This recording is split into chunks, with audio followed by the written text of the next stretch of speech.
It is now afternoon, so good afternoon. Hope everybody's enjoyed their meal. And I'd like to introduce some of the people that made it work today. Chef Javier, right here. Next to him is James. And then next to James is Carla. And then the big boss, Chef Jose. And great meal, guys. And then we have our catering staff. I can't hear you. Yeah, fantastic service, fantastic food, fantastic everything. So thank you so much, guys. We really appreciate y'all. Thank you. Okay. Jim, you about ready? About ready? Okay. You know, it is my pleasure to introduce Dr. Jim Ray. He is a brilliant man. He told, how much did you promise me to say that? I don't know. But anyway, why don't you step on up here. Lee, will you get the lights, please? And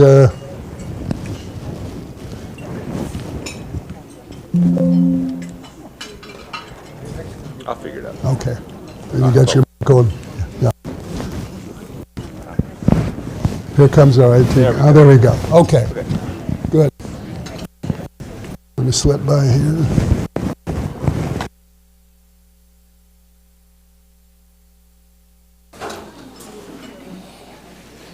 Hello, everybody. Can you hear me? Yes. In the back, can you hear? Yes. Okay, great.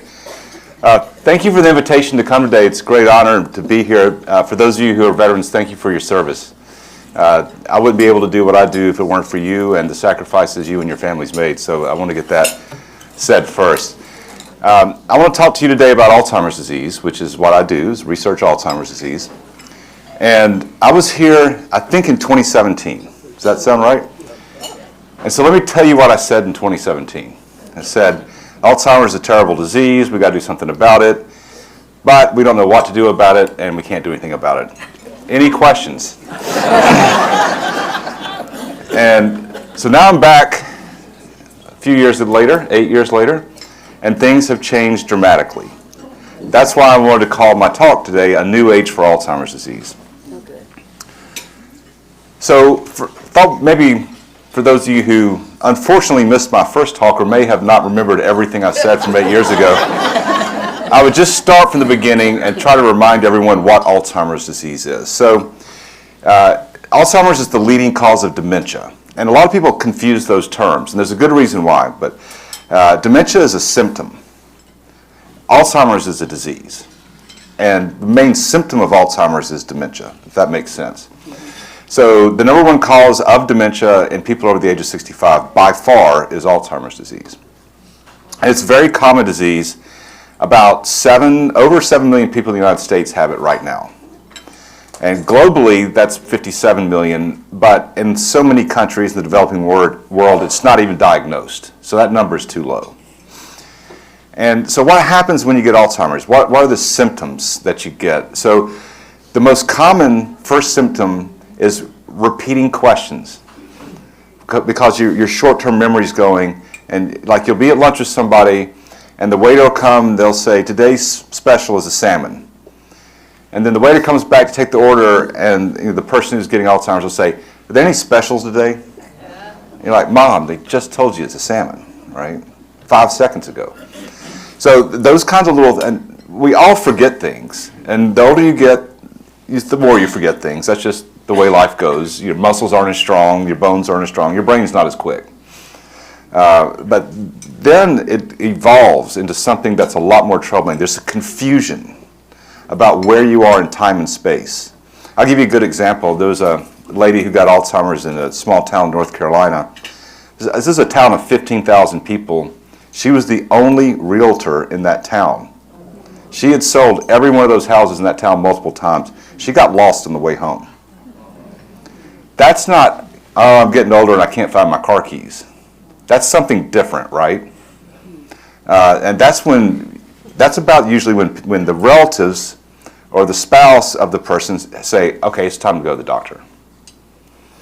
Now, what's going on inside the brain of someone who's developing Alzheimer's disease? They're developing two main changes, pathological features of the disease called plaques and tangles. And we're going to talk a little bit more about them today.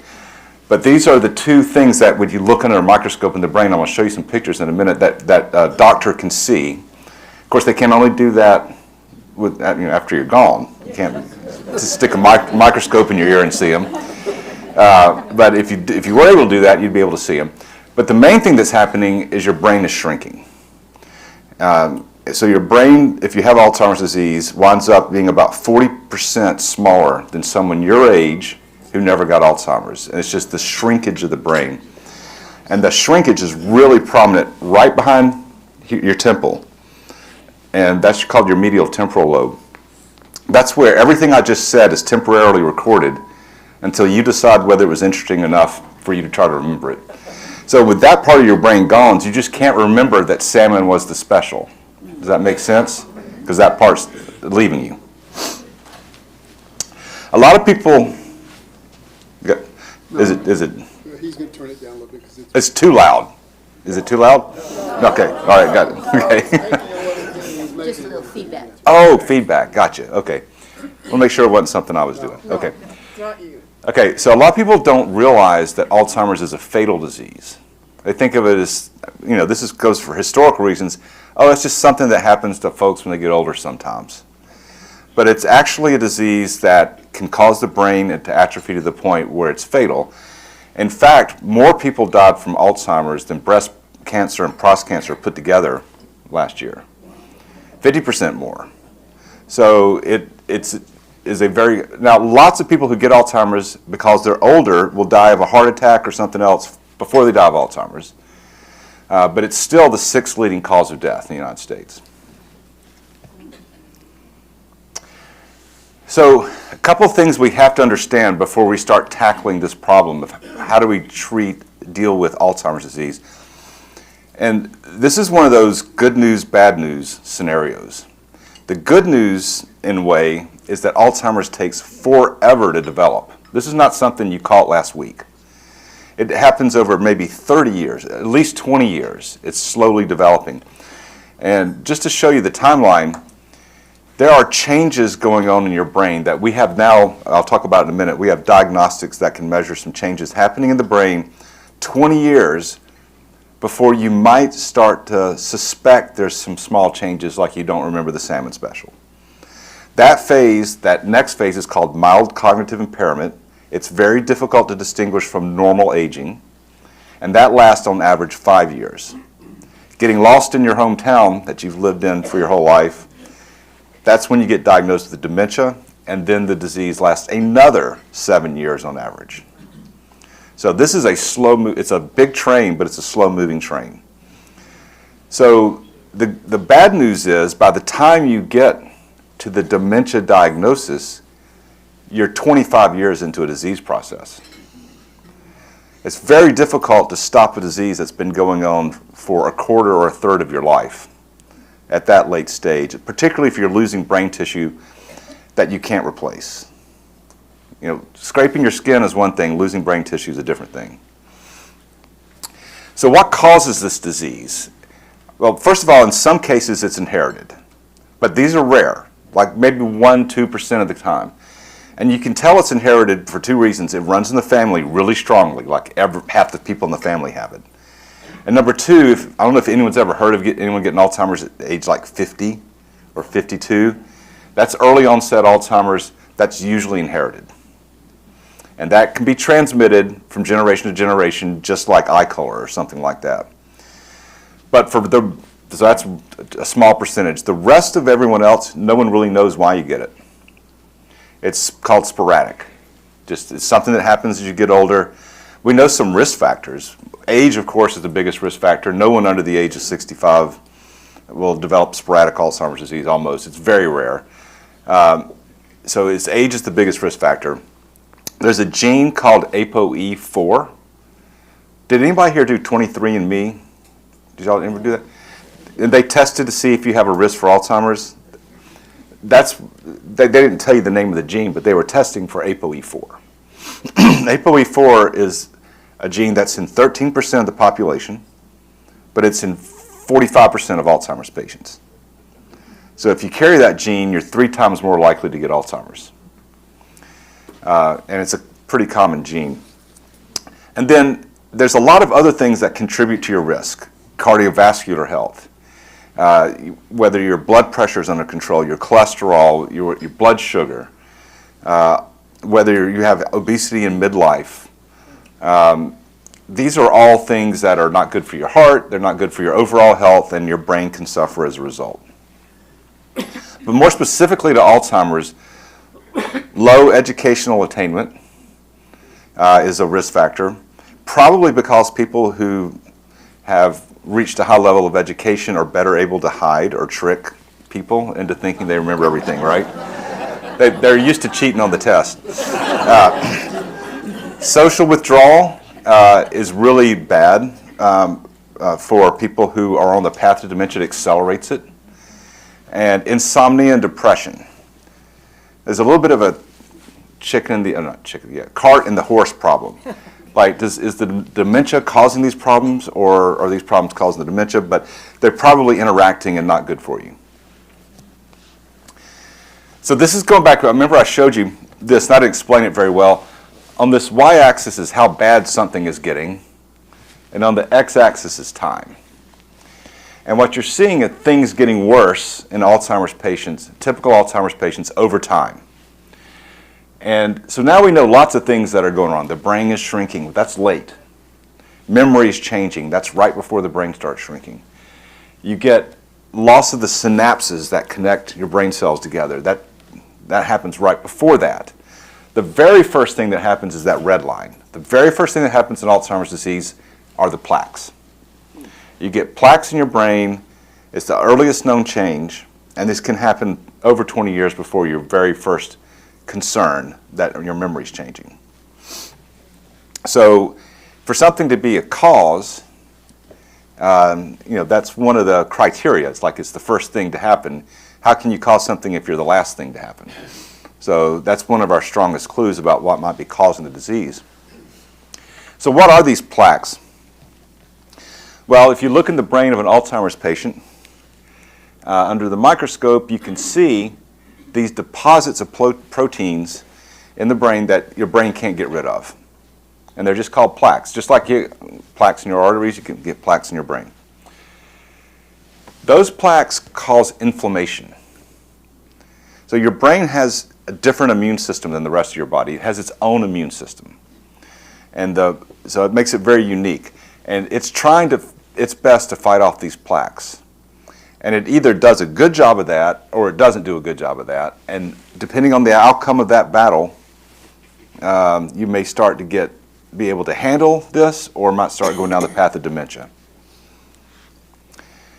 Then because of the inflammation, you start to lose the connections between your brain cells. Maybe it takes you a little bit longer to find just the right word, or remember the salmon special. Keep going back to that. But you're still not dementia. You start to get to dementia once you get to the final stage, which are the tangles. The tangles, which are made of this protein called tau, is what actually kills the brain cells that make it shrink. And these spread almost like viruses through your brain, slowly but inevitably going backward in time, taking away memories from today, then yesterday, then last year, then 10 years ago. So can we stop Alzheimer's disease? Okay, last time I was here, this is where I stopped my talk. I was like, this is it. It's all bad, and thank you for having me. But now I can add a few new slides. So this is now, remember I told you that the doctor can't stick a microscope in your ear and see if you have plaques? Well, now you can identify the plaques in a living human patient using a technique called PET imaging. So these are radiochemicals that will stick to the plaques and glow. And when you look in the brain of somebody who's got Alzheimer's disease, you read this like a weather map, like it's going to rain in San Antonio. So you see some rain, you see some plaques showing up in the patients with Alzheimer's disease using this technique. Now, this person had some plaques, and they were given a placebo treatment for 18 months, and you see the plaques got worse. This person is a volunteer on a clinical trial for a drug called Leqembi now. It was called lecanemab before it was approved. And they start out with a similar amount of plaques. Their plaques are gone in 18 months. So this works by, you have, the antibody drugs, the biologic drugs for COVID? The same thing, except they're not targeting COVID, they're targeting the plaques. So they bind to the plaques and the immune system tries to kill them. But it's helping the immune system do its job. And those clear the plaques. All right, so does it work? Now let me show you how to read this. And I promise I won't show you too much data, but I want to show you this one. So on the y-axis is your cognitive score, and these are Alzheimer's patients, so it's going to go down because Alzheimer's inevitably goes down, right? And so the patients are all going down. This is over the period of months. And these people on the bottom line, they went down more. That's because they were the placebo group. The people in the red, they got that drug that clears the plaques, and they didn't go down as fast. So, in fact, they went down 27% slower. Now, this is not a cure. They still went down. And this doesn't work at all once you get to the point where you really have dementia. You have to catch it super early to even see this effect. And these drugs are expensive and have side effects. You have to have careful monitoring for brain swelling with MRIs, and they're not the greatest drugs ever. Yet, at the same time, this is medical history. We've never slowed a disease like Alzheimer's, like Parkinson's, like ALS. So I compare it to Sputnik. That didn't get us to the moon, but you knew once you got there, the moon is not far away. So we got into orbit, at least with this. And now there's two drugs like this, and they work very similarly, both approved by the FDA in the last 2 years. But there was an important clue in what I just said, and since I'm not quizzing you, I'll just go ahead and tell you what it is. So, remember I said it only works at the very earliest stages, and once you start to get, well, that means something. That means that the plaques may be important early, but the next stages must be independent of the plaques. Because remember, those drugs cleared the plaques. But a lot of people didn't respond. The people who were later in the disease no longer responded to the drug, which means the inflammation, the synaptic loss, and the tangles, the next steps, once you set the wheel in motion, it doesn't do any good to go back in time and get rid of the plaques. There's a disease process going. So we didn't know that. That's a really important lesson. So now, if we want to now take this to the next level, and obviously we have a long way to go before we really manage this disease, we're going to have to take on these other areas. Oh, I went the wrong way. There we go. And now we think, though, those next steps can actually stop the disease. So let me give you this one example. Did anyone see on 60 Minutes where they did this special on this family in Colombia that inherits Alzheimer's disease? Some of y'all saw that? Mm-hmm. So they're an isolated village in Colombia. They had a mutation that causes Alzheimer's, which is not usually the case, right? And they were so isolated, they didn't know that this was not normal life, because 50% of their people in village would get this mutation, and they would start dying of Alzheimer's in their 40s. And they just thought, well, that's what happens to about half the people in the world, I guess. But it wasn't. It was just them. And so scientists identified the problem, the gene, and by the way, it makes plaques. So that's a clue to it, right? And there's following this family, and there's that lady shown there who got the gene, and they told her about it, and they said, you've got the gene. She kind of figured she did. Her sisters had already died in their 40s. And then she lived through her 40s. Well, I'm lucky. She lived through her 50s, 60s. She died at age 77 with no dementia. Now, how is that possible? Remember I told you the risk factor ApoE, the 23andMe test for? She won the lottery ticket of life. She developed spontaneously at her conception something in her ApoE gene that turned it from a risk factor into a protective factor. And it stopped her Alzheimer's disease. She got her brain was full of plaques, but she never got to the tangles. So conceptually, this tells you, you can stop Alzheimer's. I mean, she did it by inheriting a gene. But maybe we can make a drug that does the same thing. It's possible, right? And so ApoE is on chromosome 19, and it comes in 3 flavors, number 2, number 3, number 4. Number 4 is the bad one. And what I'm showing you here is it's not just this one lady. The bad form of ApoE is in the red line. And when you have 2 copies of that gene, you have a 50% chance of having Alzheimer's by age 70. The good form is the number 2, and when you have 2 copies of that gene, you can live to be over 100 with an 80% chance of never getting Alzheimer's. So this is a very important way to approach the next step. Okay, moving along, that's one way we're going to go after it. We're going to go after this ApoE thing that can stop the disease. Number 2 is the immune system.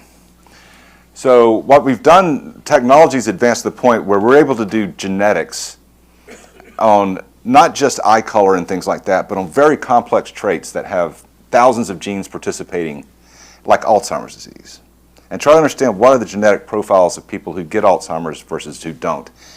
1 million people have their DNA analyzed, and these are Alzheimer's patients and their first-degree relatives. And we got all the genes back. 75 new genes were discovered.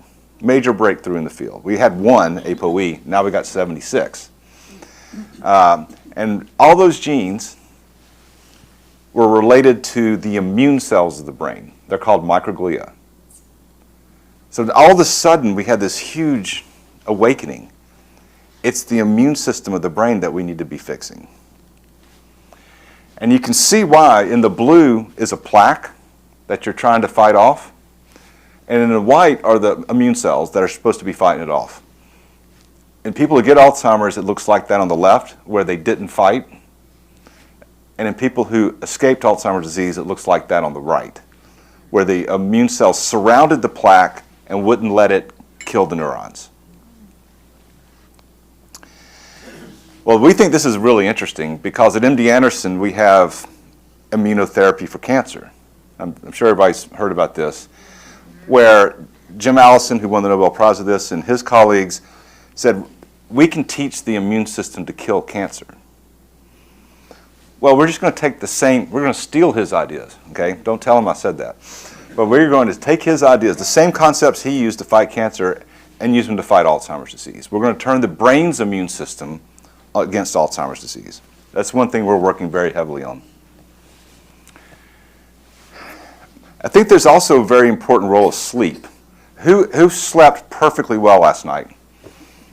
We got 2, 3 people. Okay. We got 4. So it is harder to sleep as you get older. No one sleeps like a teenager, right? It gets harder to get sleep as you get older, but it's particularly a problem for Alzheimer's patients, and they have a specific type of sleep disturbance. A lot of people call it sundowning, where you get super sleepy around 5 o'clock. You have to wake them up for dinner. Then they get grouchy, and then they go back to sleep real early, and then they're up at 2 in the morning, potentially wandering out of the house, deciding maybe in their confusion that it's lunchtime, it's time to heat up the stove. Maybe I need to drive down to the end of the driveway and check the mail. And this is what drives the caregiver family crazy. They can't take it. Grandma may wander out of the house at 2 a.m. and get lost. They wind up and put them in the institution. So if we could help Alzheimer's patients sleep, we think it would preserve their brain function longer and also keep them out of the nursing home. And so Our group is a consortium of multiple institutions, MD Anderson, MIT, New York University, Brown University, and Baylor. And one of our stars at Baylor is Dr. Jeannie Chen. She's holding up the Michael DeBakey Award for discovering exactly what causes the sleep problem in Alzheimer's patients. It's not insomnia. It's a completely different problem related to the disease process. And she can recreate that problem in mice and then cure it with a drug that's already FDA approved. So we're starting a clinical trial on Alzheimer's patients who are having trouble sleeping and are sundowning a lot, and seeing if we can just get prescriptions written for these folks and if it'll help them sleep. But we think sleep is a very important area. But the final frontier are the tangles. Because, once those start spreading, like I said, it's like a virus. It's very difficult to stop. You just want to not catch it in the first place. So we have to figure out how to do something to stop the tangles. Maybe the things I just showed you will make it so that people don't get there, but what if you're already at that stage? And so that's what the final frontier, as I see it today, is for Alzheimer's. What I think will help us address the tangles are maybe some new therapies, but the most important one is early detection. Because, if you remember from the beginning, it's a long, slow disease. We have plenty of time to catch it, way before you get the tangles. So maybe we don't really need to fight the tangles. Maybe we just need to find the disease early enough. Well, today, in the airport, found out the FDA just approved its second early detection blood test for Alzheimer's. So we can now detect, the really good test is still under review. That's coming soon. The new test that's under review can detect Alzheimer's disease at least 10, maybe 20 years before you get symptoms. And once you get worried that you might be getting Alzheimer's, this test can diagnose you better than the head of neurology at the Mayo Clinic. Oh my. Yeah, it's that good. And I would love to tell you the whole story behind the technology. It's unbelievable that led to these tests even being possible. But they're detecting tiny pieces of neurotoxic matter coming out of your brain into your bloodstream. That's specific for Alzheimer's. So can you imagine what it would be like as part of your routine health care? You go in for your annual checkup, and they tell you your cholesterol, your PSA if you're a man, your blood pressure, and your Alzheimer's score. That's going to change everything, right? And when we're doing clinical trials of new drugs, we can just use the score instead of asking Grandma, what did you have for lunch yesterday? Now, how reliable is that? But now an objective score that can be monitored weekly with a simple blood test is going to make it so much easier for us to develop therapeutics.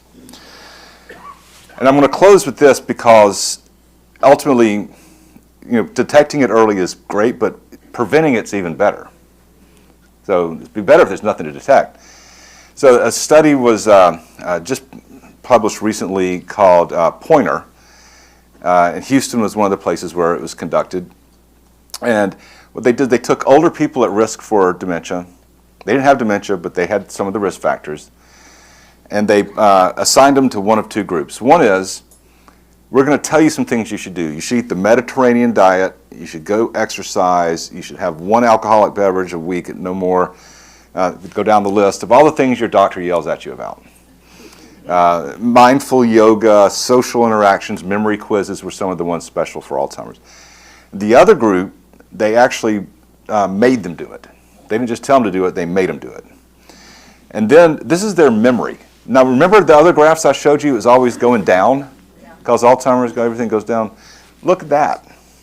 Either group, the one that got tortured, that's the structure group, and the one that was just given some advice, both improved their memory. Now, these people did not have Alzheimer's. If they did have Alzheimer's, they were just at risk. If they did have Alzheimer's, they would have gone down, because it's once you get to that stage, it's inevitable. But this gives you hope that before you get it, you might be able to do something about it. Okay, then finally, last slide. I don't know if everyone is aware about this, but it's a historic moment for dementia research in Texas coming up November 4th. There's an opportunity for the state of Texas to invest $3 billion of our budget surplus to become the nation's leader in dementia research. And it's called Proposition 14. It's $300 million a year over 10 years. We did this for cancer, called CPRIT, the Cancer Prevention Research Institute of Texas. This would be the Dementia Prevention Research Institute of Texas. And so if you are concerned about dementia, think we should be doing more about it, you have an opportunity to stand up and vote yes on Proposition 14. I never do this, but I really want that money. So please get out and vote. And thank you so much for having me here.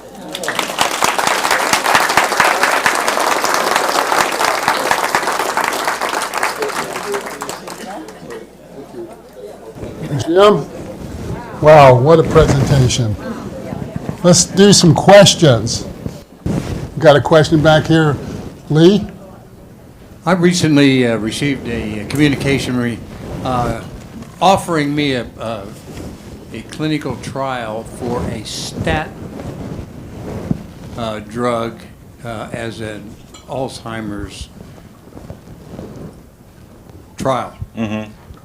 What can you say about that? Do you know anything about that? I do. So statins were tested in the early 2000s. Both Pfizer and Merck tested their statins, which are the two most famous ones. In Alzheimer's patients, they didn't work. But we had no idea how to test drugs in Alzheimer's patients back then. So it's hard to say whether they just didn't work or we didn't know what we were doing, to be honest.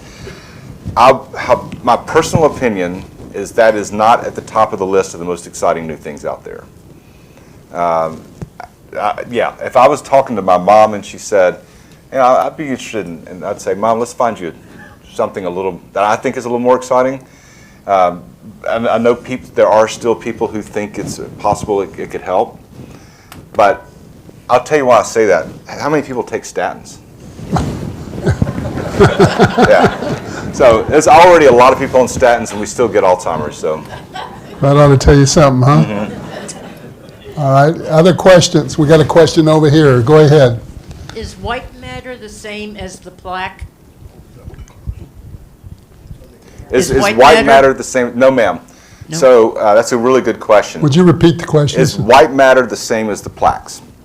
So there's the gray matter and the white matter. The gray matter are the neurons that make communications to each other.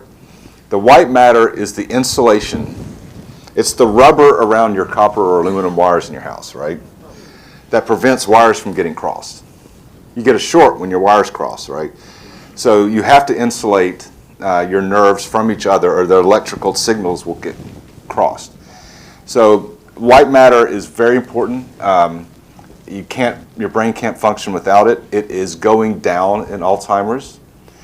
If you know anyone who has multiple sclerosis, that's when your immune system attacks your white matter, and they get progressively worse and worse over time. It just shows you how important it is.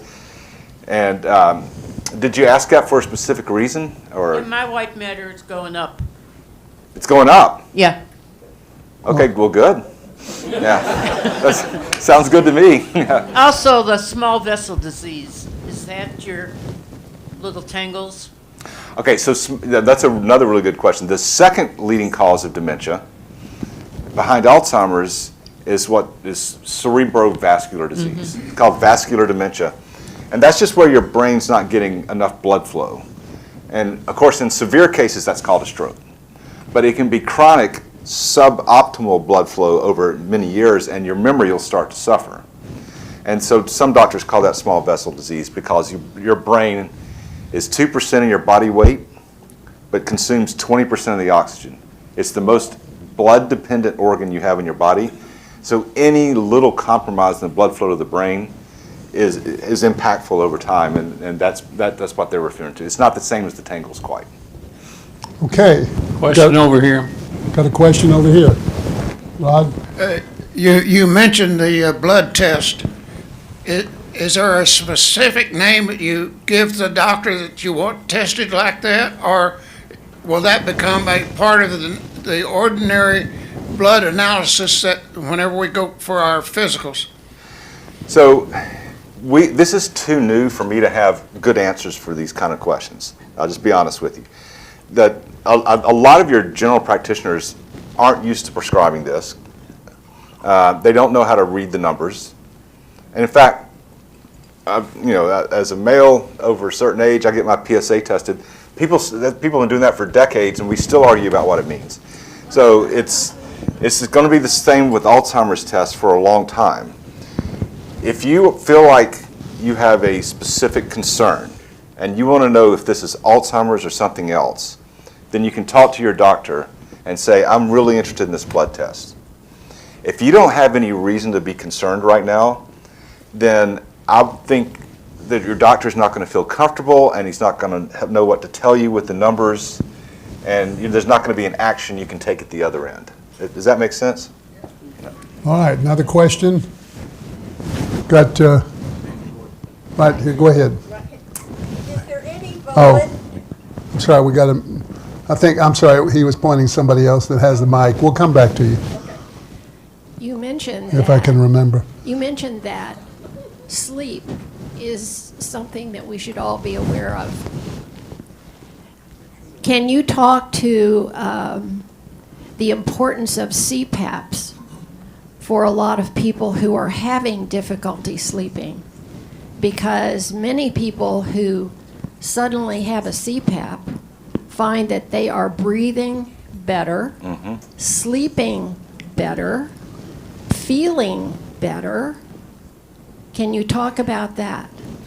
Yeah, so absolutely. So the question was about CPAPs and sleep apnea. Sleep apnea is not a good thing to have. I think everybody knows that. It's bad for your health. Having your airflow constricted to your brain, we just talked about that, how much your brain needs oxygen. Not good. We're trying to run that sleep study I mentioned earlier, and we keep having to throw the participants who are volunteering out because they actually don't have an Alzheimer's-related sleep problem. They have sleep apnea, which our drug won't treat. That's how common it is. So absolutely, personally, I'm not an MD, but based on everything I know, definitely you should be treating your sleep apnea with a CPAP or some other way to make sure you can sleep with oxygen all night. Yeah. Okay, got a question over here, sir?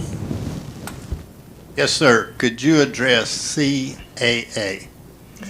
Cerebral amyloid angiopathy is what CAA Oh, stands that's for. what that is. Yes. I'll beat you to it. So, so that means amyloid is the plaques. So the same plaques I was talking about before, but they're in the blood vessels. So in the brain blood vessels. That's all that means. CAA just means you have plaques on your blood vessels. So people who have CAA can have strokes because their blood vessels are getting rigidified with those plaques. They can have cognitive problems for the same reason we were discussing earlier. And it can be either isolated disease itself or it can be part of Alzheimer's. When it is part of Alzheimer's and you take one of those new Alzheimer's drugs, you're at risk for getting a brain bleed or a brain swell. So that's why you may have heard about it in the news a lot lately, and if you know someone who's a candidate for these Alzheimer's drugs, they're going to be looking out for it to see if you have CAA, which just means plaques around the blood vessels. Okay, we've got only a few minutes left, but he will be here so right here. Okay, we'll get you, Gloria. Hello. Can you speak to the quality of sleep? Some of us, me, have trouble sleeping, but I have some medication that helps. Is medicated sleep as restorative and as health affirming as unmedicated sleep? That's such a great question, and I should first say I'm not a sleep expert myself. I'm not someone whose primary research interest is sleep. But I don't think it is. I think a natural night's sleep where you progress through REM to non-REM to the slow wave, that there's a natural cycle to that. That's the healthiest form of sleep. So if you can sleep for 7 to 8 hours without any medication, I think that's probably better than if you need a little help. But if you need a little help and it helps you sleep, that's better than tossing and turning all night. So it may be that your choices aren't here and here, it's somewhere in the middle. You have to do a little compromise.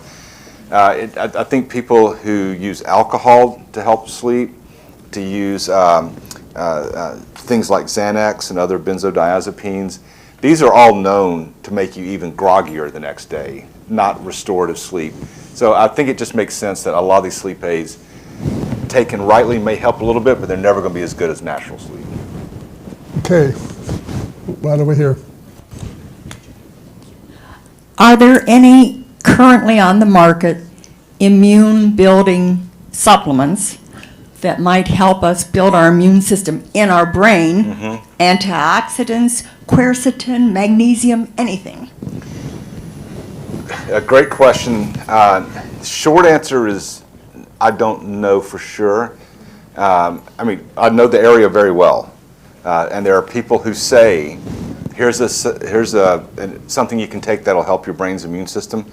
There's very little evidence to support any of those claims. So there's people who say stuff, but it may be true, it may not be true. You don't have the level of evidence for that. Most of the drugs that are targeting the brain's immune system are all brand new and are early stage trials, and we don't have the data yet. So give it like 2 or 3 years, and I can answer that question a little bit better. But one thing you can do is exercise. Exercise will help your brain's immune system. What is that? Exercise. It's this thing you do where you I'll be darned. go for a walk or do some. Oh, that's interesting. Got a question here. Is there any validity to herbal remedies that are making all sorts of claims? I think there is. I think there will be natural interventions, dietary interventions that are going to be very useful in Alzheimer's and in other diseases. The problem has been, and it kind of relates back to your question, is people don't bother to generate the evidence to make it believable. So my mom drives me crazy. Everything she sees on Facebook, she texts me about. I just saw that if you eat blueberries, you won't get Alzheimer's. I'm like, so bears, is that why bears don't get Alzheimer's? It doesn't make any sense. I mean, no one has run a phase 3 clinical trial in 3,000 patients and proven that this herbal supplement is better than placebo. No one does that. So you're left with just claims. It makes it very hard.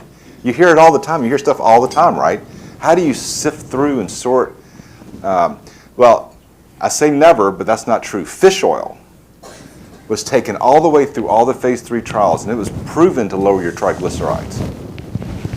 And so there's things that people do actually believe in and trust and prove.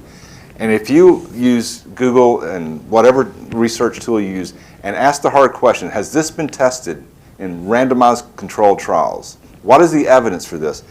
That, you know, the AI component in Google is really good at answering these questions now. So my mom emails me a lot less frequently now. Okay, it's 1 o'clock. Jim will stay here a little longer if anybody wants to come ask questions.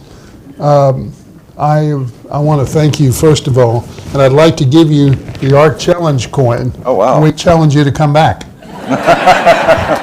But thank you. Thank you. What a wonderful talk. Again, he'll be here if y'all want to come ask some questions. And this meeting is adjourned. Thank you.